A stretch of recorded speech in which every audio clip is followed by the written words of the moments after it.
Well, good morning and welcome. Good morning to you. Yeah, we're back on Next Page Podcast as usual. So it's so We good to see you. You too, honey. And we made it through the hurricane. You know, coming from Charleston, I'm like, these people in LA are running around with like chickens with their heads cut off. And I'm like, y'all, we went through Hugo. Y'all need to calm down. I honestly didn't even know what happened until you told me. So that's how much of a blip. It was literally like, it was like a little rain. I'm like, y'all need to stop. Well, everyone needs to calm down. People in California do forget about any rain. So, you know. What do you mean I can't wear flip-flops? Like, there's something coming from the sky. I don't know what it is. So what have you been up to? Well, you know, it's that time of year. School is starting literally tomorrow. And I am so excited. Not for me, but for my daughter. And yeah. What's she in? 7 years old? She's going to first grade. She's going to first grade. Yeah. So it's a big deal. Yes, it's a big deal. And she is very excited. And take all the pictures. I will, of course. And then, you know, went and saw the Barbie movie. That was, you know, I haven't seen it yet. Oh my gosh, it's so good. You have to go see it. So good. I heard Margot Robbie is fabulous. Oh my God, it's so funny. I did not expect it to be that funny. Yes, Ryan Gosling is hilarious. Very poignant. They said it's poignant. Yes. Like you don't think the Barbie movie is going to be poignant, but it's like it slaps. It's on point. It does slap. That is a good way of putting it. It definitely slaps. It's a great movie. Everybody should go check it out. You heard it here first. If you heard it here first, then I don't know what you've been doing, but I've just been in LA, just kind of chilling. I just got back from the ship. Yeah, you saw your mom. Yeah, mom was on the ship that Mama Jackie made a big appearance on the ship and she became a little celebrity because I introduced her in the show. And it was just we had a really, really great visit. It was fun. Aww. It's great to see when your mom gets to see you perform. it was fun. Oh, yeah. I'm so jealous. It was fun. You'll get out there one day. You'll come on a cruise. Got to see the magic. I know, the magic show. All right. So we have two incredible guests on today. Oh, do we? They are amazing.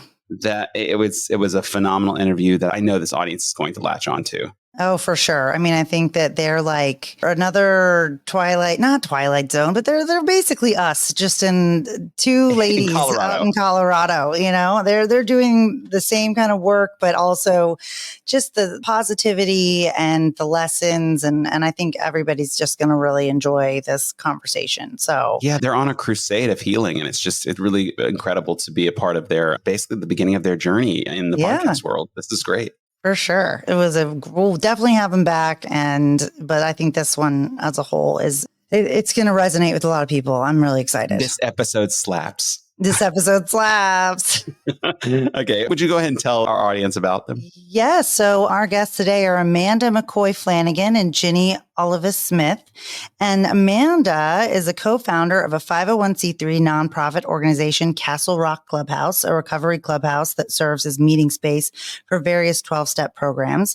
And she is passionate about sobriety, meditation, and spirituality. Ginny is a wife and mom of two beautiful kids, co-host of their podcast, and founder and owner of the Flippin' Phoenix Furniture Rehab Company. Both of them together host the podcast Soul Rising, all in on love, loss, and connection. It's a bi-weekly podcast where you will hear candid, honest, vulnerable conversations sure to pull at your heartstrings and enlighten your soul. Conversations revolve around our basic fundamental human instinct for connection. Ginny and Amanda explore how emotions such as pain, fear, loss, and grief, as well as joy, excitement, happiness, and love, work to either create connection or hinder it, personally in relationships and collectively out in the world. So without further ado, I give you Amanda and Ginny.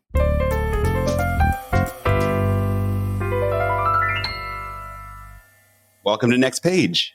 Good morning, guys. Thanks so much for having us. We are so happy to be here with you today. Yeah, thank you so much for having us. This is awesome. Well, we're going to jump right in here. So listen, clearly both of you ladies have a lot of background in many things that we discuss on our podcast, but however, we can only cover so much today. So first, let's start with where y'all are from and where you grew up and how the two of you met. They always say if you want to know that a New Yorker is from New York, just talk to them for like 5 seconds and they'll tell you right away, I'm from New York. I'm from New York. I moved to very proud of that. I moved to Colorado in 2015. So I was born and raised in South Shore of Long Island, and I went to school in upstate New York. I worked in Manhattan. I lived in Brooklyn. So I was all over New York State for the first 35 years of my life. Then I moved out here to Colorado. Ginny and I both live in a town called Castle Rock. It's 30 miles south of Denver. So it's between, people kind of sometimes know Colorado Springs and Denver. Boulder's about an hour north of us. And I love it here. I love New York, don't get me wrong. I go back once a year. We go to the beach, maybe hit the city, but it was one of the best choices I ever made was coming out here. It's beautiful. It's awesome. I'm literally obsessed with your accent. Yeah. Oh, thanks. It never gets old. Sometimes I feel like it sounds like unintelligent, Like, I don't know, No, or lazy. Like we're too lazy to say our ERs. We really can't say water. Like it just takes too much effort. Water. Just say like water. Yeah, just go spend a few days in South Carolina and you'll feel way more intelligent. I think it's a unique thing to be in Colorado and have that New Yorker accent. It's nice. It is. And Ginny, where are you from? I was born in El Paso, Texas. I was raised in Albuquerque, New Mexico. That is where I'm from. I've lived in a lot of places, though. I lived actually where you are there in Los Angeles in my early 20s, but spent the better part of my growing up in New Mexico and moved here to Colorado in 2018 with my husband and 2 kiddos. And same thing. There's something really amazing about this place. I have so much love for New Mexico, but this was definitely a better, just kind of all the way around, well-rounded opportunities, education, all the things for our kids. And it's an amazing place. There's something about it. People, having it be a part of the culture that people are outside all the time doing things, you know what I mean? Like all 4 seasons, snow, it doesn't matter, whatever's happening. There's something pretty amazing about that. I'm convinced it's got to be the mountains too. I don't know, but people seem to be in a better spot. And I've lived in LA too. So I've had the opportunity to compare. How did the two of you meet? Well, we're both in a 12-step recovery program. We're both sober. Yeah. I think that was the first spot, probably, right? Yeah. I don't know if we met first in a meeting or if we met at church, because we also go to the same church. We go to an Episcopal church, although we say we're spiritual, not religious. Yeah, because it's like diet Catholic. It's like they call it Catholic Light. I'm Episcopalian, so yeah. Catholic Light. They're Catholic like, Light. oh, you're alcoholic. It's cool. Come on in. They're like, it's fine. Yeah, they're very open-minded. The priest there, he's married with kids, which I think is pretty normal. And we both grew up Catholic, by the way. We grew up Roman Catholic. Yeah. And I moved here, and the Roman Catholic Church just wasn't doing it for me. No, they're very traditional. And, I'm always like, when those guys are like, oh, you shouldn't be a homosexual. I'm like, sir, you're in a dress. Stop. So true. So true. Yeah. And we could take that conversation probably a lot further. But I know. Exactly. But yeah, I love our church because of the priest. It's sermons. It's the stuff and he he's says. from Albuquerque. He's from Albuquerque, which doesn't hurt. Yeah, that's nice. It's just light and love and understanding and welcoming and all that. It's beautiful. That's awesome. So you guys, have met at one of the 2 places, either church or 12-step program, but you also both have pretty impressive day jobs. Amanda, you're the founder of a nonprofit recovery clubhouse, correct? Mm-hmm. And yes. Ginny is owner of the Flippin' Phoenix Furniture Rehab Company, which sounds super cool. But outside of those, you 2 started Soul Rising podcast about love, loss, and connection, where you will hear candid, honest, vulnerable conversations, sure to pull at your heartstrings and enlighten your soul, which I feel like, is kind of on brand with what we're trying to do too. But so what was kind of the inspiration for you 2 to start this podcast, and how has it impacted the 2 of you? You want to take that one, Ginny? Sure. Well, Amanda and I have always found ways to connect, on different things. I think like many people in the world during COVID, we both were really taken back by, even in our own circumstances and everything around us, how divided. It was no secret how divided, to the point where we were talking about having family members who literally don't speak anymore and all the things. And she and I would sit and talk about how much we were being impacted by the fact of all this separation, the political, the emotionally just charged separation that was happening, enough to the point that we're like, why is this happening? Where's this coming from? How do we help this situation? Because when you get to the point where family members can't even speak, you're like, this is insane, like the world we're living in right now.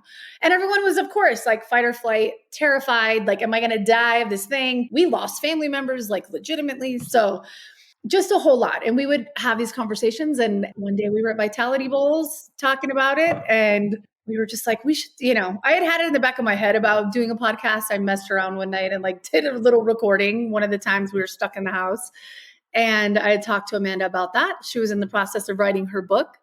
And it kind of just all came together. She reached out again at one point, was like, hey, if you're serious about the podcasting thing, like would love to podcast, and it's like, all right, well, let's do this. So she had this amazing accomplishment of completing that book and been in an emotional place too, kind of excavating. And it just kind of came together, the both of us having the desire to do that and really just wanting to know what can we do as our part, because we have all these things going on with division. What can we do as two just human beings to try to start bridging these gaps? Because it's not going to happen by, hey, I'm going to convince you you're wrong and I'm right, and let's talk about it, because we're so far past that, right?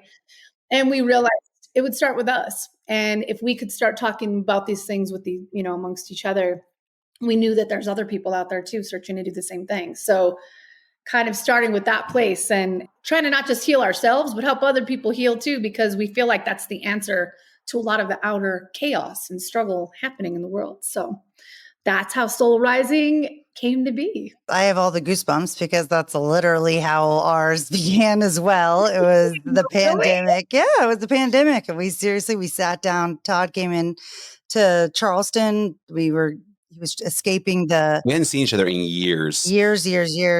And we spent like 8 hours just talking. And a main thing was like, I was just like, I think that people are more like traumatized by this pandemic than anybody will really kind of openly talk about. And then all the things, and I think we'll get to this, but a lot of things y'all touch on in your podcast is a lot of the same things that, we were realizing, like as far as divorce and loss and things that were going on that we had no idea each other were going through, mostly because, we also were separated by being across the country. But, during that time, everybody was isolated. So it was like, not only was everybody going through this collective trauma of this shutdown and, the fear and the division and all of that, but also they're going through human experiences and you don't have anybody like your normal support system or your normal kind of interaction with other people to help you through that. So I don't know, I think it's pretty incredible that we found each other, all four of us. Like totally not an accident. Well, and what do y'all sort of hope to accomplish with the podcast? And what do you sort of hope that what is the audience's biggest takeaway? So I think we're hoping to inspire people to jump in to their emotions, jump into their pain, jump into, and the good ones too, the joy, and think about how all of these things, mainly running from this stuff, is disconnecting you from yourself and from others, and then how healing it can work to, like Ginny said, bridge you back to yourself. And then that's the first part, right? And then you can connect with other people. So like Ginny touched on a little bit, we believe that the chaos inside is creating the chaos in the world. And that it starts with us, right? I mean, like, this isn't like a novel idea. I mean, like, we've been talking about this stuff. These are like spiritual principles we've been talking about forever. And we believe that now's the time, that the time has arrived where people are ready and eager, wanting to do this work, that they're feeling this pull, that they know there's something going on within their spirits. A lot of people are more awake now than they've ever been. And I think people need guidance. So we're hoping to guide people to the place where they feel comfortable enough and safe enough through Ginny and I doing it. Like our show is not, you got to do this, you should do this, da, da, da, da. This is, we're healing with you. We talk very openly and honestly about our own shortcomings, our own mistakes, our own flaws, our own achievements, our own, both sides. We play both sides of like every episode. Like this last one we just did, what's going to come out on Friday, is called To Forgive or Not to Forgive. That is the question.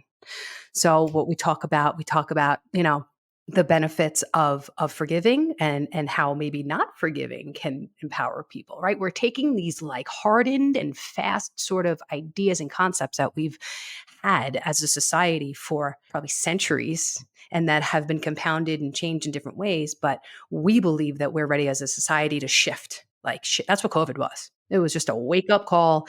Things need to change. We need to shift. So we believe that the shift that's going on out there with ideology and everything changing has to happen in here. So that's sort of what I think we're hoping to inspire people to do, to really get real with themselves, get honest, realize a little bit of pain is not going to kill you. I mean, we've both been through a lot of pain with nothing to anesthetize ourselves because we've both been sober quite a while. And we know that if we can do that and if we can heal and continue, we're still healing. The healing is never over. If we can keep doing that, then so can you. Wow. That's motivation, I guess. Yeah. Once again, something Todd brings up often is kind of like this feeling of this shift, this collective shift from, I think part the pandemic, but maybe that was just even a part of something even bigger that was happening before that this is just the time that I think a lot of people are looking inside as opposed to, and I think they kind of had to for a little bit, everybody kind of had to be like, I'm alone with myself, or I'm alone with this person that I didn't really know that well before I thought I did, but now like we're in a bubble together. So, that's just amazing. And I couldn't agree more that I think that this is definitely the time. And I think that you'll have a really amazing podcast. Everybody should go and listen to it. We'll have links and everything to the podcast, but love y'all's take on kind of different concepts. And that's kind of, for the sake of time and cohesiveness, we kind of decided that we would drill down into, kind of one main topic that has, I think, a lot of branches, but it's something that has affected all four of us. And that's loss and the grief that ensued from it.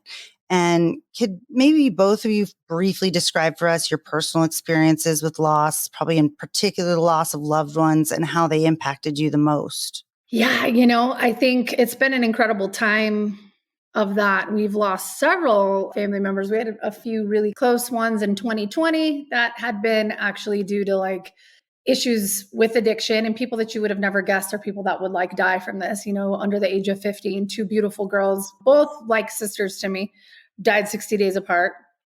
Alcoholism, and we don't know what else, but these aren't, and again, not people like, under a bridge somewhere. These were like people, respiratory therapist and esthetician, both beautiful people. And I know we weren't the only ones with that. We also just recently, my husband's best friend just passed in June from cancer, 49 years old, and just, quick. And just one more reminder, I think, of how fragile, right? Like we're here every single day that we're here is, we don't know. We don't know how much time we have. I think for me, that level of grief, I also lost a really good friend in April. I mean, we've had it a lot. We've had it so much. I think a lot of it had compounded a little bit, even having so many, like 2 or 3 people quickly pass, during COVID times when a lot of people lost folks. I think these last few people we've lost almost gave me the opportunity to grieve them, because we didn't get to have a funeral for one of these people. Like it's almost like she was here and then she wasn't. It was really an odd, surreal thing. I think that now I've just had this intense amount of time to reflect on my own mortality, because all these people were very young and close to me. 2 of them being, suffering from alcoholism that I had done as well, and having this different perspective of, and then one of our friends who's genetic form of cancer out of nowhere, right? Just asking myself the questions like, what are you doing with the days you've been so graciously given? The fact that you didn't die drinking, or the fact you are healthy today and you don't have some form of cancer that you couldn't control. What are you doing with this time? Because we were watching our really good friend just fight with everything in him in this intense warrior kind of way. Just one more day. He did this fight, and thinking, what am I doing with my days I don't have to fight for? So for me, the most recent times we've gone through this loss and this grief have been transformative. They've been very eye-opening. A lot of it's been very in my face, asking myself the questions, what do I want to leave this life with too? What do I want to leave here? And how do I want to, at the end of it, would I be at peace today if it's like, okay, well, I've got 2 more months, and would I have been glad with, would I be at peace with the way that I spent my time? And as this was happening here a few months ago, my answer would have been no. I was working in a corporate job that I've been doing forever, taxing myself like, my family and loved ones got the leftovers at the end of having a great job and making great money. But for me, it's been transformative, and it's not all been comfortable at all, but I'm so grateful for that very raw pain, because it's been something that's really caused me to question and take inventory on my time and what I'm doing. It's moved you to a calling you probably didn't know that was there. 100%. Yeah. And, Amanda, you have said that grief has sort of changed your perspective on the value of things. And can you just expand a little bit on that? Sure. Yeah. So I'll start back. When I was 8 months sober, I had a boyfriend who died, and he just didn't wake up. And it was on Easter Sunday, which I thought was kind of ironic. And that was my first real experience with grief. I mean, my grandmother died when I was 12, my grandfather when I was 17, but they were both sick. I was kind of young. I was a mess. I was a teenager. I was drinking, I was doing all crazy things. I wasn't really present, but I was actually finally present 8 months sober when Mike, didn't wake up one day, and I felt it. And I, spoke to people in the program about it and stuff like that, but I didn't go to therapy. Like I didn't really do the deep healing. I had met who is now my husband shortly after. And I just kept going. I I didn't really stop long enough to heal that. And then we moved to Colorado. And within 3 years, 5 close family members died. First, my aunt, my mom's first cousin, and then my other aunt, which both of my mom's sisters, and then my aunt, one of those aunts who passed away, her daughter, my closest cousin, Kim, and then 4 months later, my brother. So I didn't heal or look at really any of that until Jeremy died. And I think it was my brother. And I think when Jeremy died, I was forced. It wasn't really a choice. Like grief to me just cracks people wide open. And it cracked me wide open.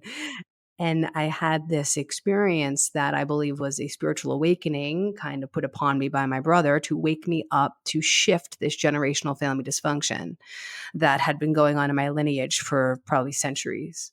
And the dysfunction was this message of people leave you, people are going to hurt you. You must protect your heart and always love a little less. I was literally told that. It's always better for you to love a little less in relationships. That compounded by various traumas throughout my life, a couple of sexual traumas when I was a kid, and then my father leaving, my father having an affair with my mom's best friend, and then him leaving. My mother had breast cancer at that time. Like just a whole bunch of stuff had happened that I didn't ever stop to heal or look at that compounded this message. And when Jeremy died, the message became true. And I wound up pushing my husband away for fear. I didn't know. Unconsciously, I did this out of fear that he was next to go. And I didn't ever want to feel that all-consuming pain. So we started marriage counseling and all this kind of stuff. And I unraveled this story. She helped me see that this is the story that I've been telling myself my entire life. And it never allowed me to be all in with anybody, really, not just romantic partners, but with anybody.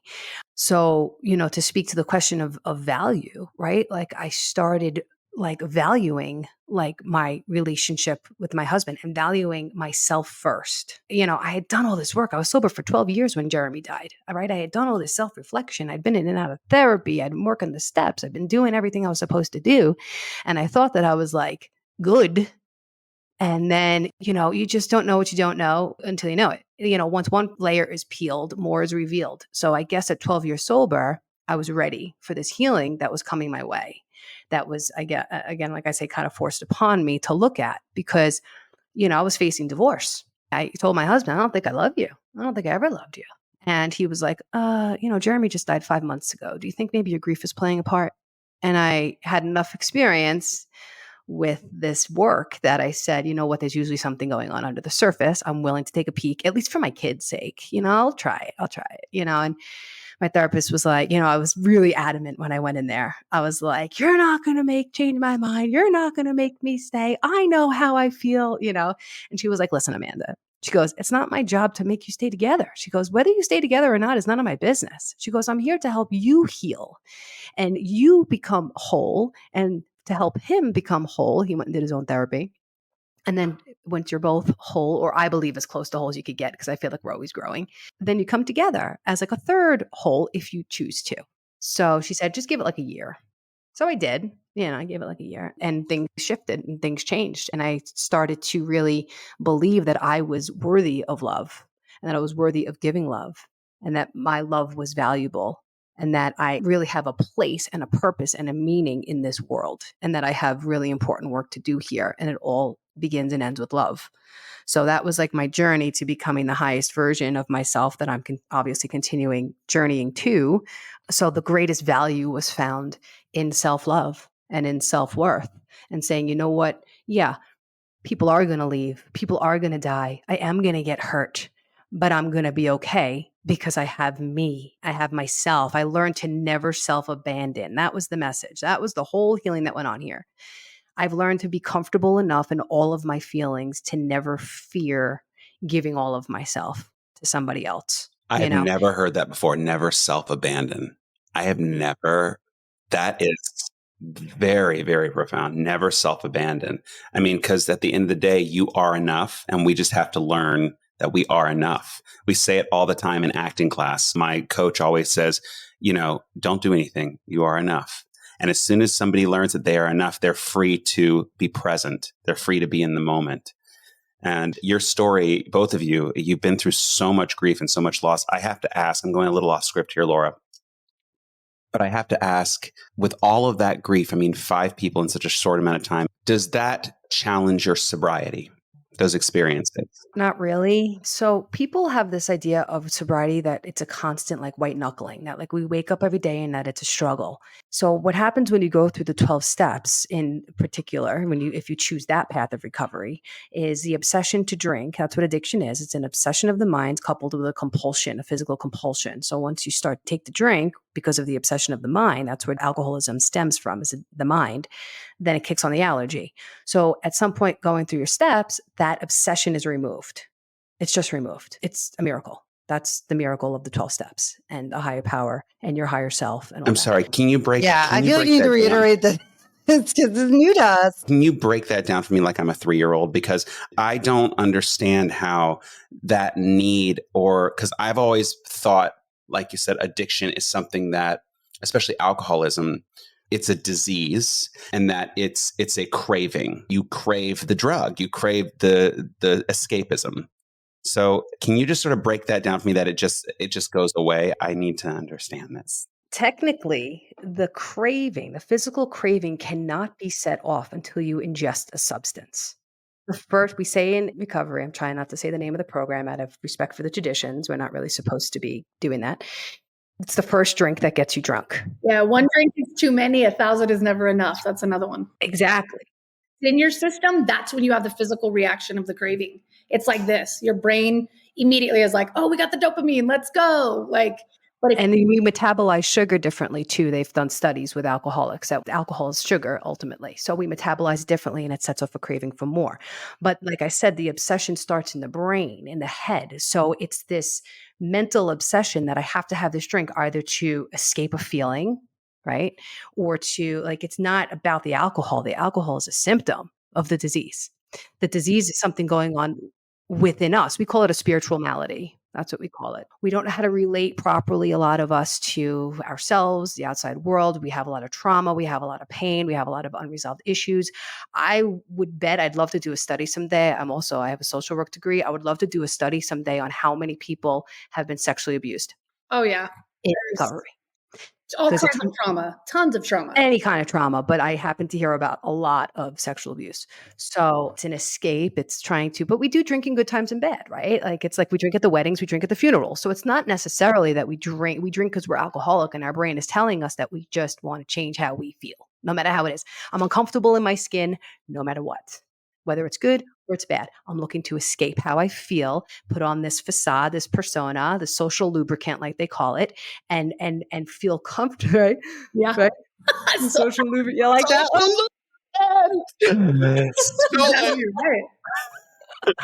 Right. So, and it makes everything better. I'm prettier, I'm funnier, I'm smarter, everybody likes me, like all that kind of stuff. So that's where it stems from. But technically, the allergy can't, like Ginny said, cannot be kicked off until you ingest alcohol.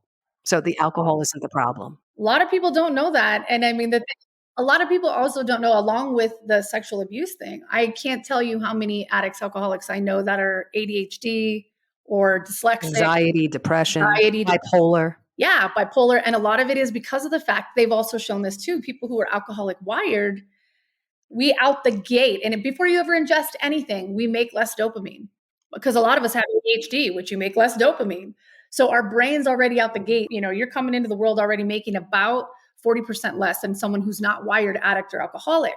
So when your brain has, or your body gets whatever it is, if it's sex, if it's gambling, if it's alcohol, if it's meth, whatever it is, that your brain finally creates or stimulates that normal amount of dopamine, your body's like, oh, there it is. I like this. Yeah, like that's, let's do this again. Feel. So it does become this physical thing, but like through working, as Amanda was saying, like through 12-step type programs, you're learning how to also adjust because of that. Because we make less dopamine, we also feel more. We're also more empathetic. We're also more creative. We're also more, the world is like crushing me, because that's just naturally even how we feel. So the 12 steps help you to not just not put the thing in your body, but to be in the world, being that kind of person, being that empathic person, being that person walking around with trauma, and still be able to live and be in the world without having to numb it out. That's where she's saying the obsession goes away when you realize you can. Yeah. The 12 steps are really a journey to self-love and self-worth. I was going to say, it's almost like an antidote to the self-abandonment. Like, cause I've always heard, like, I love that term because you always hear like self-sabotage. And that is such a weird concept to me, because like, even though I've looked up the definition a million times, that you can see self-sabotage happening in real time with people, but you're still like, but why? It clearly has something to do with this self-abandonment of feeling like you don't deserve anything. And where does that stem from? Like trauma. Trauma and emotional abandonment as a child. So there's another 12-step program. I'm going to blow your minds right now. I'm going to say the name of it because I believe it's that important. It's called Adult Children of Alcoholics and Dysfunctional Families. So you don't have to have an alcoholic or drug addict parent in your family, but the isms are a part of the whole dysfunctional piece. So there's plenty of people walking around out there with this disease, right? Like Ginny said, the shopping, the gambling, the addiction to chaos, like whatever. We have all these addictions, and they're not manifesting as substance abuse, but they're still driving people and they're forcing these types of behavior. So emotional abandonment is when your parents technically, or caretakers, whoever raised you, is not emotionally well and does not know how to meet your emotional needs when you're a child. And this stuff can happen on different levels, right? Like when your parent is either really like an addict or alcoholic or really sick with this, it's severe and then it turns to trauma.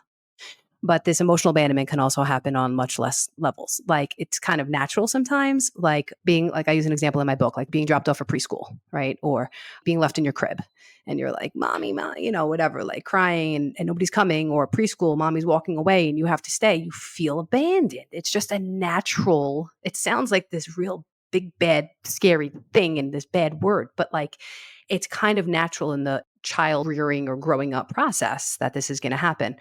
Like I said, when it becomes more severe, that's when it takes a toll later in life, when you start to become traumatized. And then so by feeling this emotional abandonment as a child, you internalize that and you start abandoning yourself because you feel I'm not worthy. I'm not lovable. I'm not getting enough attention, right? What does everybody want? Love and attention.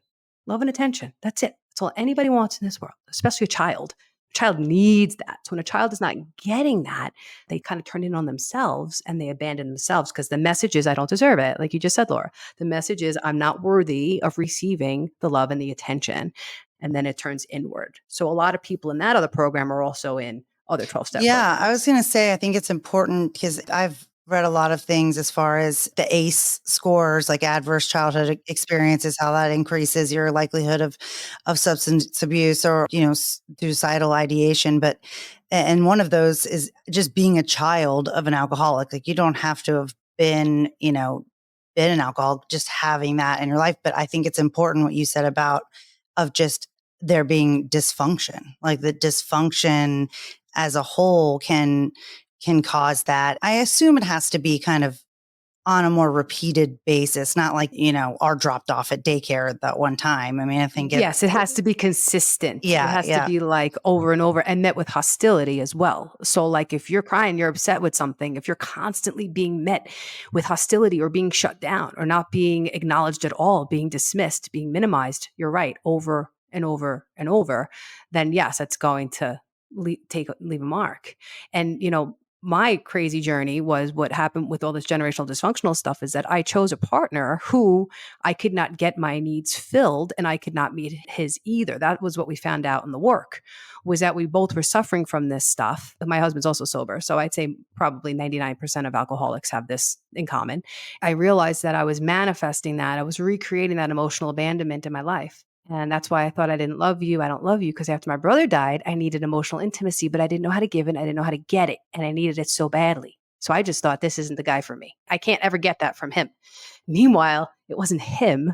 It was something inside me that needed to be healed from my childhood emotional abandonment wounds, needed to be healed. So that kind of comes like full circle with the impact of grief and how it just cracked me wide open. And I had this whole crazy experience, and now how it's healing. Ginny always talks about 7 generations before us, 7 generations after us. All of us in this room right now, the 4 of us and other people out there doing this work, I'm sure people listening, we're doing massive soul mission work that we were put here to do. This is it. This is the stuff. This is the hard stuff. Yeah, well, that was very mind blowing. So thank you. I know that we did a little swerve there. What I like to do. That's how we roll. Yeah, I mean, that's how the conversation, the good conversations happen. But I did like that. We kind of came full circle in this idea that we all kind of have these ideas of how things are supposed to be, how you're supposed to handle grief, how other people are supposed to handle grief. So have you all found that there are any kind of particular myths or misconceptions about grief that you would personally like to kind of challenge? Like kind of how, some people say or do things with good intentions, but it's not necessarily not helpful or supportive. Like, is there anything that y'all have kind of come across that when dealing with that kind of stuff? Amanda, I know I think we've talked about this with a few different things. We've talked about, and we joke, right, about it a little bit, but it's almost like people think grief is contagious at times. So they're like, they don't even know how to come talk to you or what to say, that it's like, I'll just not say or be around the person at all. Because it's almost, we're so wired to be terrified that it's almost like, oh, I'm going to catch your grief. Like, I can't be near you. I think there's that part of it. I think that the idea sometimes just being there, with somebody, that it isn't even always that you have to have the exact words, because I think we often think, well, what can I say?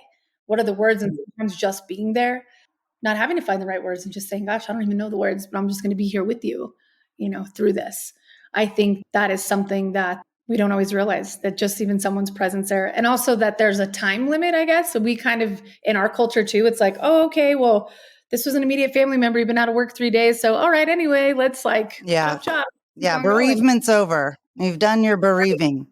And that it all ends there, right? And it doesn't. I think that we have to give ourselves a little more grace and freedom and not think that it has to fall in line with, like you were saying, in some type of, there was a handbook on how we're supposed to grieve. It's different for everyone and it comes in waves, and having more grace, I think, with ourselves and others that are going through it. The stages. So like people think you have the anger, the bargaining, or the denial, the anger, the bargaining, the depression, and the acceptance, right? Like it's not linear at all.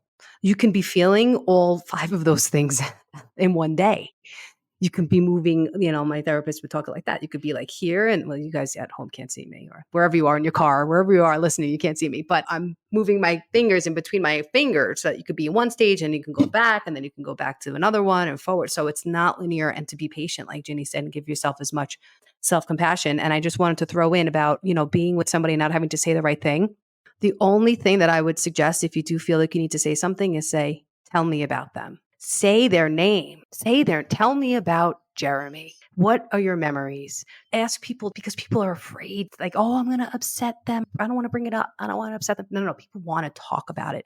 And they want people to know that other people are comfortable with them talking about it, because it's a very isolating and lonely feeling, grief. It's a very lonely.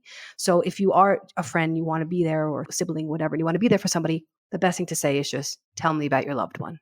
What if you have someone who refuses to acknowledge that they're in the middle of grief? They don't even recognize that that's what's going on, or they don't even, and they're clearly like their behavior has changed, their mindfulness has changed, clearly affecting them, but they just don't seem to think that that's a thing for them.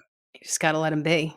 You just got to let them find their way. You don't have to make it better for them. You don't have to make them feel better or change them or try and show them that, well, if you just do this, then you're going to have some kind of freedom. I'm big on the term emotional freedom. We know what's on the other side of doing that work, because it seems like we've all done it here, right? But some people just don't know, and they're afraid, they're scared. So I would say it's hard, but just honor them for where they're at, give them a lot of compassion, and just say, when you're ready, I'm here. Okay. Wonderful. But what about when they're self-abandoning, hurting themselves and hurting their loved ones because they're in so much pain? What do you do when you're actually in the middle of traumatic grief and that is why you are being an ass, or that is why you are drinking more, or that is why you are whatever the case may be. Can you sort of expand on that? Like, do you still just let them be? I Or had do an you set up, or experience. are you like, I need a boundary here? You Yeah. know what I mean? Yeah, that's pretty much what it is. So yeah, I had a tumultuous relationship with one person in my life for quite a while. And after my brother's death, that relationship got like, there was no hope for it. I say it put a nail in our coffin after the nail went in his, you know. I asked this person, will you please go get help? Will you go to therapy? Will you, to heal your grief? Because it's spilling out into our relationship. And she flat out said no. And this is a very important person in my life. And that killed me. I mean, literally, I was like on the floor crying over that one, like just like, ugh. And yeah, I had to step back and I had to say, your behavior is hurting me. It's hurting me. And if you're not willing to seek help so that we can have a healthier relationship, I just have to step back. I have to step back for a while, right? I don't need to subject. I can love people from afar, right? Detach with love. That's another saying, right? Like, I don't have to subject myself to somebody else's bad behavior and poor behavior and painful behavior, but I also don't have to leave them completely. I don't have to say, like, I can keep this boundary that's not like, you're out of my life if you don't do this, right? I'm very big on this whole like shutting people down, kicking people to the curb because they're in pain, really is what's going on. So I could say, listen, you could do your thing and do whatever you got to do, take your time. And that's the whole thing. I'll be here when you get better. Like up until then, like, and I love you, know that I love you and I want the best for you, but I just cannot live this way. It's too painful for me. That person did eventually come around. She didn't do a lot of therapy and stuff, but she started singing a different tune and things have changed a little bit between us because you got to stick to that boundary. You got to be extremely consistent. That's the secret. Consistency. You don't have to self-abandon in order to try to save them, right? It's like because none of us, and as we just said, grief is so unique to every single person. And you see some crazy things come out of people, come out of ourselves. You see things, look at what happens even in families, fighting when somebody passes. And they're fighting like, well, I wanted grandma's brush, I mean, crazy stuff. Because we have this loss of all of a sudden, I tell Amanda this, it's the one thing, right? There's no amount of power, there's no amount of money, there's no amount of magic to undo what's happened. Death is that thing. Instant. They were here and then they're gone. It's literally this shift. And our ego, I think, goes through just such immense, like a car crash, because everything believed, everything's shifted and you can't do anything about it.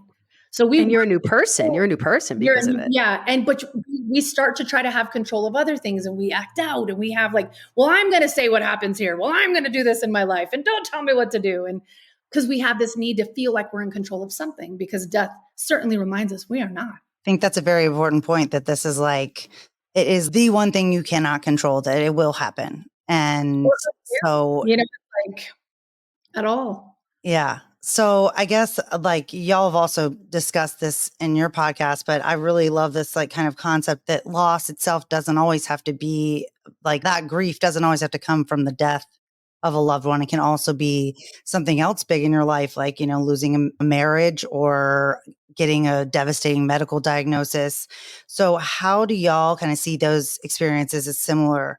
And do you think you kind of go through the same stages, maybe have the same acting out? Like, how do you think those are similar and alike? So I actually just was doing an outline for my book and stuff. And this was one thing that jumped out at me. So I'm very big on grief not just being defined as loss, losing something, or a negative feeling even. I believe we go through many minute griefs and losses like all day long, just in the form of change. Change is the one thing that we're constantly going through that can feel like loss, even if it's a good change. Even if it's good change. Like after I moved to Colorado, I had a breakdown like a year in, like because I was so lost. I had no identity outside of being a New Yorker. I had no idea who I was. So I never doubted moving here. I never thought that it was a wrong decision. So it was a good change, but it still brought me to my knees because there was loss. There was loss of people, places, familiarity, stuff like that. That's why people don't choose very often to move across the country unless there's a job reason. Like we just said, hey, Hurricane Sandy hit, my husband was retired, let's go. So, grief comes in so many different ways, or, getting a promotion at work or getting a new job. Your coworkers are changing, where you're driving, your route to work is changing every day. Like we're so habitual as humans. Like we get so comfortable in habit and things that when that habit is broken or that routine is broken, it can shake us up a little bit. And I believe that that's a type of grief and a type of loss that we're not acknowledging. And because it might be painful to look at the feelings around that, even though this is supposed to be a really good thing. I am dying right now. Like gagging is not even the word. Like it's the changes. It's the small changes that continue to like spike you back into a sadness because you don't realize that, he always brought me coffee in the morning and now that's not happening anymore. A marriage ends or someone dies or whatever. It's just those little minute things that are that break your heart over and over and over. I never ever. Sorry, Laura. I'm just I mean, it's a great point that it just, I think that in society, we very much don't acknowledge not even just like those losses of going through something like a divorce or cancer or just even if you beat it, like it's almost the same thing as you're a different person at the end of it. And then how that affects like the ripples of the people around you that are used to you being one kind of person too. I mean, that's almost like a hard part of healing as well. It's like, as you heal, people around you that were kind of dependent on you being the person that you were before that now don't have that person anymore. That's a change for them. So it's just this constant kind of uncomfortableness. And I guess it goes back to this whole idea of like, maybe, now as we're feeling like people are maybe uncomfortable enough to be like, well, what is it? Why does it bother me so much that person is doing better? Or why does it bother me that, I actually left a marriage that was bad for me, but I'm still unhappy? Yeah, because all of those things are creating shifts inside and are causing you to birth a new you to some extent, right? A part of you. Old you dying. There is an old you dying. that's the growth, right? Like that's where the growth happens. Yes. That's why you got to do this work. Because if you don't do that, if you don't acknowledge the shift, if you don't acknowledge the change and welcome it and embrace it and love it, and no matter if it's painful or if it's not, whatever, then that growth isn't going to happen. Right. Well, and knowing that there is something on the other side of these things, right? Like you're talking about, it's not always a death. It's amazing when we have to face the death of an idea or an expectation. A fantasy, a wish. Fantasy, yeah, a wish of something like, but I knew that I would be happy if this person just behaved this way and we had this thing. And having to accept that, oh, wait a minute, like, I have to let go of that. This was the standard. This was the bar. And it was because something in me was empty, not because it was their job to fill it, or the job or the thing, you know what I mean? Or the weight loss or the weight gain, or, you hear people talk about having to get a hysterectomy as a female and what that does. Because this idea of like, we hang on to these ideas that we think we have to, like an expectation, almost like I knew I would be happy if this person could have just behaved the way I needed them to, because then I would have felt better, not really realizing and having that letting go of, oh, wait a minute, this wasn't about that. This was about something in here, and that in itself, that's like a death of an idea or an expectation. You've both said that grief is one of the only things that is an instant transport to our deepest vulnerabilities, like a light switch. Can y'all sort of expand on that concept for us? I've noticed it in being in it again, that ego that we have that helps to kind of protect us, right? It's supposed to help serve us and keep us alive. And it does. It keeps us out of trouble. It keeps us, we've had it at times like a lion's chasing you back in the day, right? Now we have it in all these other ways. And it's been one of the things for me, I've watched not just in myself, but in others. Our egos are pretty strong. They are there for us and we don't even always recognize that's what we're leading with. And for some reason, death immediately. Because again, everything all at once is just transformed from one moment to the next. You had somebody who was present in your life and not there anymore, that it shakes the ego to the core. Because again, we can't change it. I think it brings you right back to your humanity. I think it just strips all the other stuff away and you're just a raw, naked human. And then what do you do with that? You got to have a choice, you have to get vulnerable or not. Faced with the idea too, that this is for all of us. all of us are this beautiful, amazing spark. And each one of us, we are here right now. And it's easy to take for granted. Like, I feel pretty good one day to the next, but knowing that none of us is promised to have each other and no one's promised to have us tomorrow. So it's like when death does that instant, like you're like, oh my gosh, just rocks our ego to the core and our reality. So I feel like it's an instant, just boom, where normally that takes a lot of other events to cause us to just shake free of our ego. In some of this work that we've done, I've always understood it that we need to keep our ego in check, right? Am I wrong in that?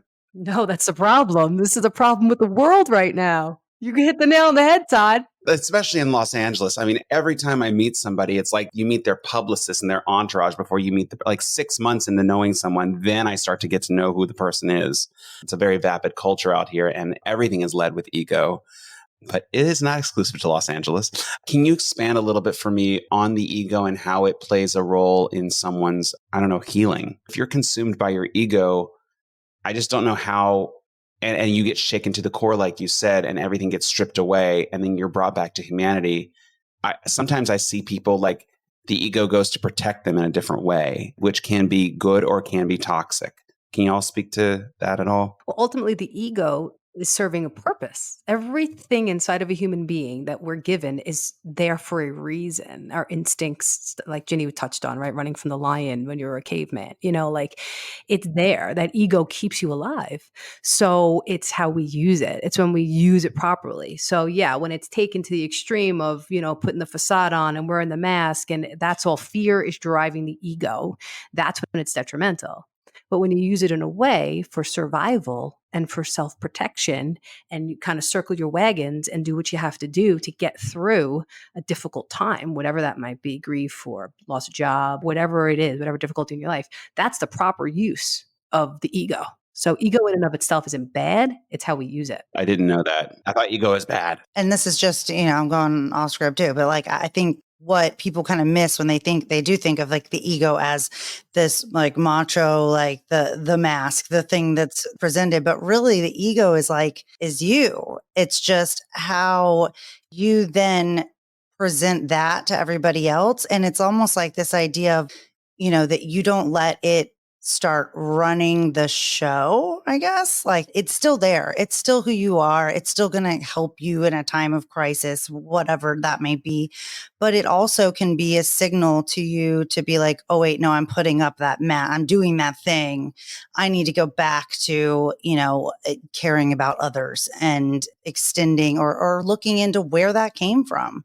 And so I feel like it's almost like a stop sign or, kind of like a stoplight in a way of like, it's no, this is bad. Like, stop, this is bad. I don't want to interact with this, but it can also be like a green light and you get to know somebody deeply. Like you're not just shedding their ego. They still have an ego. It's just that you have a deeper relationship with them, if that makes any sense to anybody else.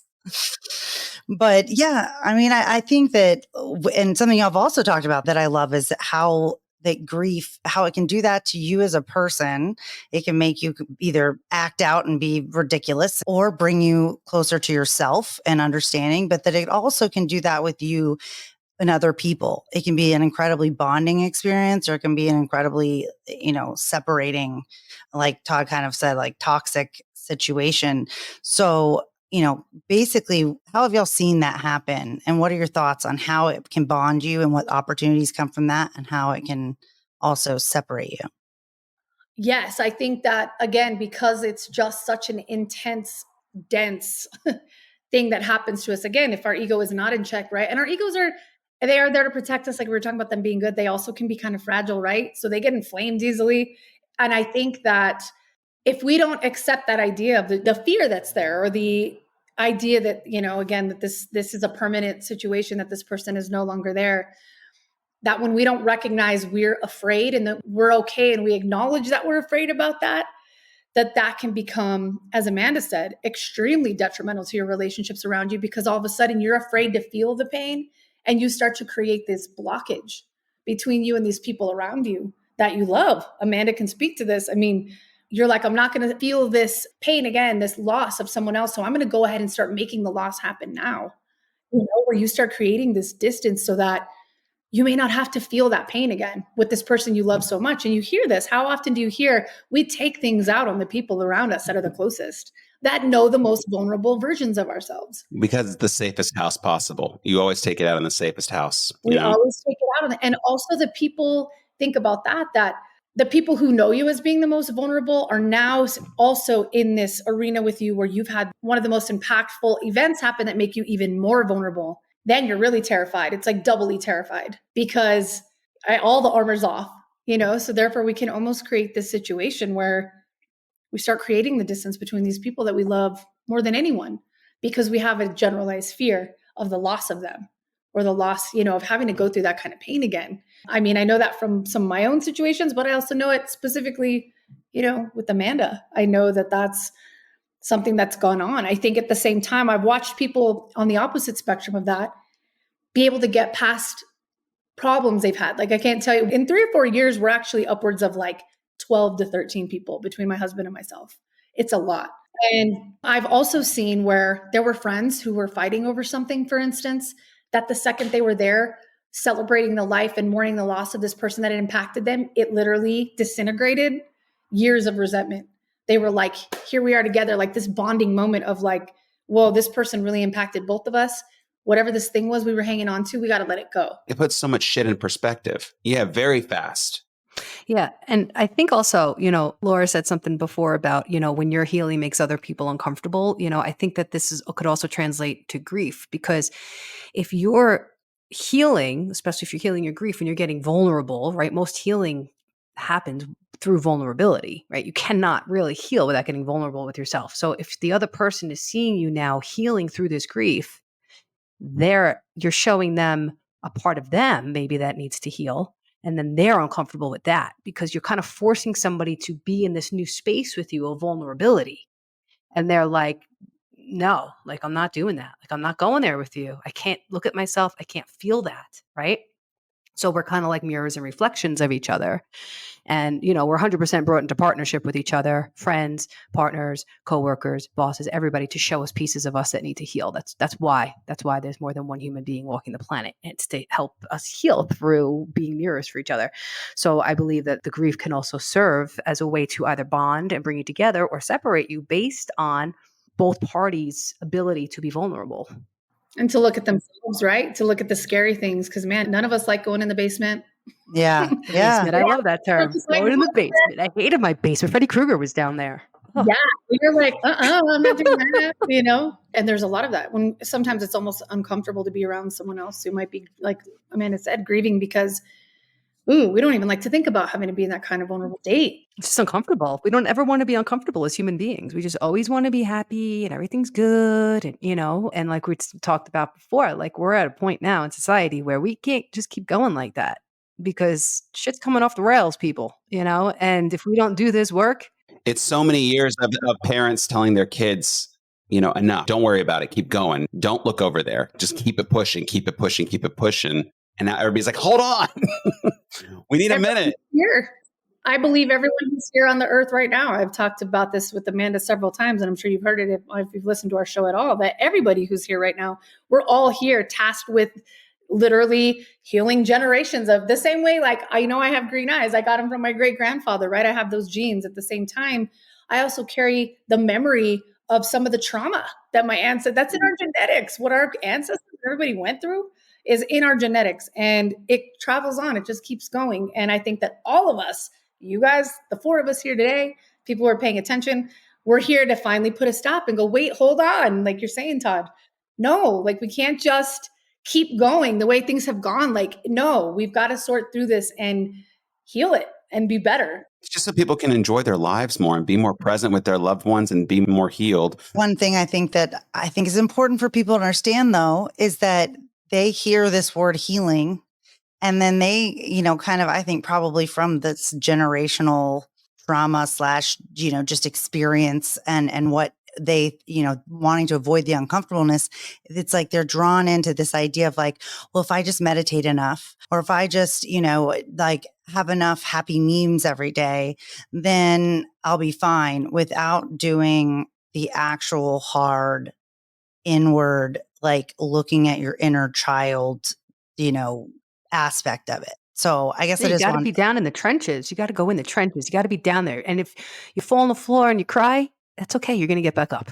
You will get back up. You're not going to die. Facing your pain is not going to kill you. Not facing your pain will. I honestly think God never gives us more than we can handle. I really don't. I mean, it might feel like it at the time. And you're like, why are you doing this? Why is the universe doing whatever it is? But I agree with you, Amanda. You will get back up, and you have to get back up. There's no other option. Your human spirit wants you to. Your ego Yeah. wants Yeah. you to. So See, there's it's a not place always where the bad. ego Here can we save your go.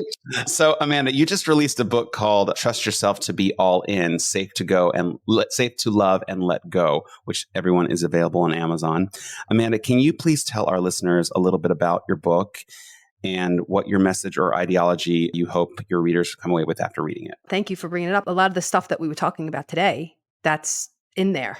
That's basically my message to the world, is what we talked about today, is that, doing this hard work, healing this grief, looking at the generational dysfunction, doing this stuff is going to bring you home to your true self that will always have your own back, right? Back to the self-abandon word.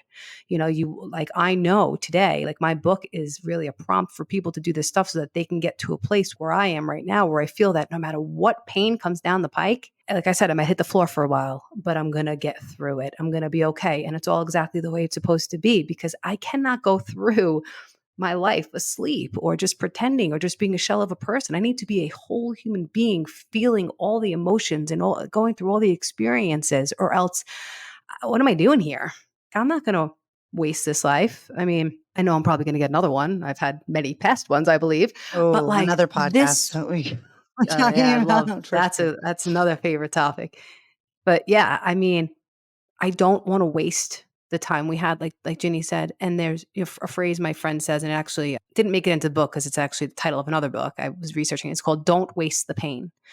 My book is a prompt for people, and it's not this all big, scary doom and gloom, like, oh my God, this is so painful. No, it's actually, I took great care to bring some levity to stuff. There are some funny parts. It's not all about me. It's an inspirational memoir, but it's very much personal development. There's a huge part of it that's about you, causing you to question things, causing you to think about things.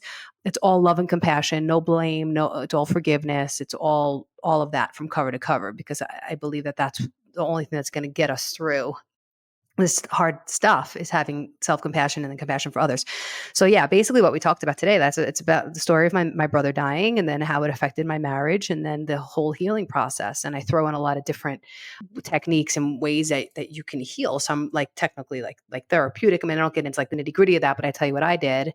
And then I talk about like, it's spiritual. Like I said, I talk about like, I knit this like spiritual tapestry of myself for my life. Like I take a little from here, a little from there. So there's some Buddhist concepts like impermanence, not knowing, stuff like that in the book. And then there's some other like Christian or spiritual, like I talk about the St. Francis prayer.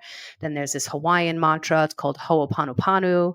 And that's also another one to release ancestral baggage and pain and trauma and heal the ancestral stuff. So it kind of dips into all different, it's about you healing. It's about healing your relationships. It's about healing your ancestral trauma. It's a lot. And I think you're going to like it. I really feel very strongly about it. When I was hit with the knowing that I was going to write it, it was just like, go girl. Like I was just so compelled. It was just like a mission. I don't know how else to explain. So I hope if you do read it, I hope it brings you some healing. Yeah, no, And I'm also here if you want to talk about it. Well, I think that's incredible. I mean, I think, and just from our conversation today, I mean, obviously this is something that's, near and dear to our hearts, and I'm sure it's not original to just us, and many people that are listening to our podcast as well as y'all's are searching for those very exact answers. I love the idea of bringing it all from different places, because I don't think every, one group has it all right. I think there's, a lot of wisdom out there, and our powers combined, we can heal the world. That's the idea. But yeah, we can't thank y'all enough for coming on today. I mean, this has been absolutely amazing. But before we let you go, we do have a tradition on this show, and it's called the question of the day, because we talk about a lot of intense stuff. So it's kind of a light little breezy thing, but each of you has to answer, just so you know. If you could invent anything in the world, what would it be? I'm actually trying to get rid of things in the world. Oh, okay. All right. Not add them. Well, maybe it's a thing that sucks things out of the world. It's a thing sucker. This sounds so crazy, but I've thought about this even since I was young. If there was a way, and this is just for my own crazy self, because of the dreams that I have. I have insanely intense, very vivid dreams, but I don't always remember all of them. I would love to be able to have something going on that I could wake up and be like, "Doo-doo-doo-doo, let me watch what that was." A window into my conscious. So I could be like, "Ooh, that was a dragon. It wasn't a dog with, elephant legs." Like, Here's the gag. It's already being invented. what? Yeah, I think I sent you this, Laura, on TikTok. They have technology now. They can hook up to your thing. They said they did these tests and they said, look at this picture and then think of this picture in your mind. And the technology we have can take what's in your mind and put it on the screen. And it looks almost Yeah, it looked a little bit. Yeah, a little bit. I mean, it was a little weird, but it's it beta. was pretty. Very beta right now. Somebody stole my idea. Yeah, Damn that. you should definitely talk to somebody about that. Listen, it's not, but I'm just telling you right now. It's a good idea. We don't even know what's coming. Oh my gosh. I know. It's crazy. The aliens are coming to bring us more technology. They're all iPhone, schmyphone. Check this out. I know. Yeah. Don't get me started about aliens because they're here. I'm from New Mexico. I'm from New Mexico. Okay? Yes, of course. This is like Amanda, did you see the movie Jules? Which Did movie? you see the movie Jules? No. There's a movie out. It's called Jules, and it's about an alien that lands in this guy's backyard. And at first I was like, oh, this is going to be stupid. It's like this old man and this alien. But it's really, really good. It's like 4 actors and like the whole thing. And it's good. It's just, you got to see it. It's great writing. You would think that it's would be weird or whatever, but it's not. It's just so down to earth. It's dry. It's dry, witty. I don't know how to explain the writing, but it's really good. All right, we're going to watch it and then we'll review it on the podcast. And what about you? What would you invent, Amanda? Probably a sunshine machine. Oh, That I could just have sunshine. I know they have those boxes, yeah, but real sunshine. I could go outside and it's raining and be like, no. Yeah. It's going to be sunny today. That's if I could control the weather. That's a good one. I really like that. I need the sun. Love that. Sun. Me too. I'm basically a lizard. Flowers, creates flowers. You can do a flower creator. Well, it's kind of like you just moved to Colorado and got that. Don't y'all get the most sunny days of the year of any place in the world or something? Get a lot. Even when it snows, we'll get our storms and there'll be 2 feet of snow on the ground, but the sun does eventually. Yeah, we get a lot of sunlight here. This last winter was rough, though. I don't think we probably didn't hit the mark. It was usually, so Jenny's right. It's usually we could wake up to a couple of inches of snow or a lot, and then by the afternoon, it's gone because the sun is out. And being 6,000 feet closer to the sun actually makes a difference, makes a big difference. And there's no humidity either, so it's just dry. So it sucks. Yeah. God, that sounds nice. So I can add to my sunshine machine a no humidity. Yes. Machine. Okay. Well, now I'm completely on board. That needs to come here right now. But both fantastic answers. And again, we just are so happy that y'all came on, and everybody needs to go check out Soul Rising as well as Amanda's book, Trust Yourself to Be All In, Safe to Love and Let Go. And yeah, we're just thrilled that we made it happen, guys. And we would love to have you guys back. Yeah, and when we get set up with our guest interviews, we're 100% having you guys on. So, yay! We'd love that. What we could talk about. Well, maybe we'll talk about aliens. Yes, exactly. We'll talk about all the juicy stuff. Yes, I'm down. Yeah, we're already in. Well, we hope you guys have. You guys are awesome. Yeah, you're awesome. Have a great afternoon, and we'll talk to you soon. Thanks. All right. Thanks, all right. guys. Thank you guys. Bye. Bye.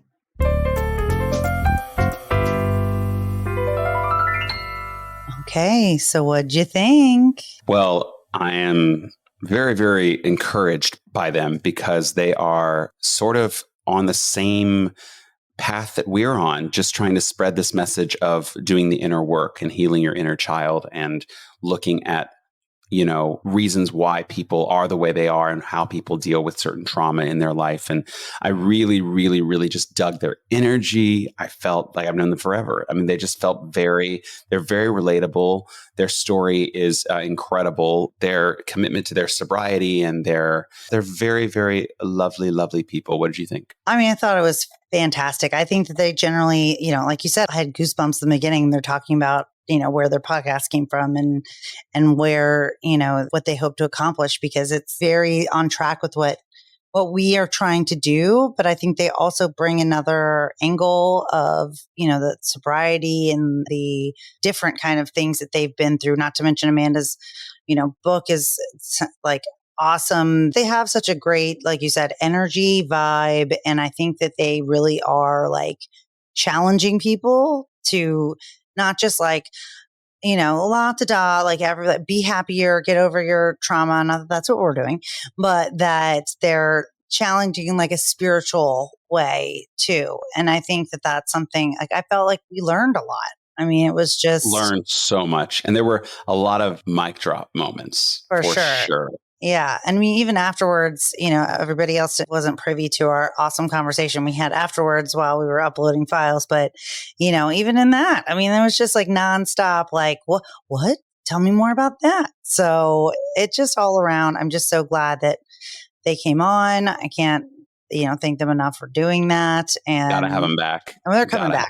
They're coming back. 100%. And their podcast is awesome. It's definitely like I won't say it's infancy, but I think they've only got about 10 episodes out right now, but they're definitely growing and going to have guests on and stuff. So go check out Soul Rising. It's really good. So I can't wait to have them back. Honestly, that's all I can think about is the next chapter, the next page. Exactly. I thought what they had to say about everything that we heavily talked about grief in this episode. And I loved what Amanda said about the little changes. That was the part that spoke the most to me, that you don't recognize that the grief is in the change. It's in the constant change of the little things that are going on. Like that person's no longer there to flip on the light switch. That person's no longer there to sit and have dinner with. Oh, now you have to everything. Well, it explains why like grief doesn't just happen from a death of somebody, that it can happen from a death of a wish or an expectation or a marriage or even your own identity. Like that change is what you're really grieving. Like you're grieving the loss of what you had before, and that it's not always just a physical person, that it can be, the life that you had or what you thought that life was going to be like. And I think that's important for people to realize that you don't have to have physically lost a person to be grieving. Oh, 100%. You could grieve the loss of a job. I definitely, as someone who's, we both have gone through tremendous amounts of grief, and hearing that, the process is for them, I like the way that they look at grief. I like the way that they don't judge grief. What was the part that she said? I love the self-abandonment. Self-abandonment. Yeah. That's exactly, just how like understanding that you're worthy, as a person, overall is the ultimate like self-love at the end of the day is what it really comes down to, because Ginny was emphasizing this too, that you don't know which day, that you don't know how many days you have left with other people, but you also don't know how many days other people have left with you. And that itself should inspire you or motivate you to treat yourself well and to love yourself and not be dependent on outside validation. And to uphold boundaries. Holding boundaries. It's a common theme on this show. Well, that was such an incredible episode. But let me ask you the question of the day, Laura. If you could invent anything in the world, what would it be? Thanks for saying it that way. I came up with this question and I really didn't even take the time to think about it, other than the inspiration for it was that my daughter said the other day, my 7-year-old said, what would be really amazing is if we had teleportation, not just for the sake of teleportation, but so that when you're really tired, you can just teleport straight to your bed. So it's like a bed teleportation device. Your 7-year-old said this? Yes. And I was like, that is the best idea you have ever had in your whole entire life, your whole entire 7 years on this earth. Like, I have never wanted to be directly somewhere so much that, because any other scenario, you might not be dressed for the occasion, but like Absolutely. A teleportation device to bed. I mean, you're just like, you don't have to be wearing pajamas. It's just when you're ready to go to bed, you're ready to go to bed. So I am stealing her idea. That was very profound for a 7-year-old. Well, My goodness. You know her. She's, this is not her first rodeo, I don't think. No, she's been here before, for sure. So what would you invent? Okay. Do you remember Back to the Future 2? Yes. Okay. There is a scene where you go to Marty's future house and they put a little tiny pizza that's this big into this I think they called it a hydrator. Oh, and yeah. It made the pizza expand in like 3 seconds, and all of a sudden tiny it was hot food that becomes big. Yes, I want to make something that makes tiny food big and delicious in 5 seconds. I think that's a great idea. You know, it sounds like we're maybe just a little impatient, but it's fine. It's a convenience thing, but what else would Yes, you be inventing? listen, we're all about convenience at this stage in my life. I'm not going to self-abandon my needs, okay? Exactly. We need the time to heal and look at within, not to be dealing with Exactly. large pizzas that we have to get through the door, you know? Exactly. They should be small, and then when you want them to be big, they get bigger. Yeah, the hydrator. Exactly. Yeah. So as always, such a fabulous time seeing you, and what a kick-ass podcast this was today. Yes, it was. It's so much fun. And love you dearly, and until next time. All right, till next time. Bye. Bye.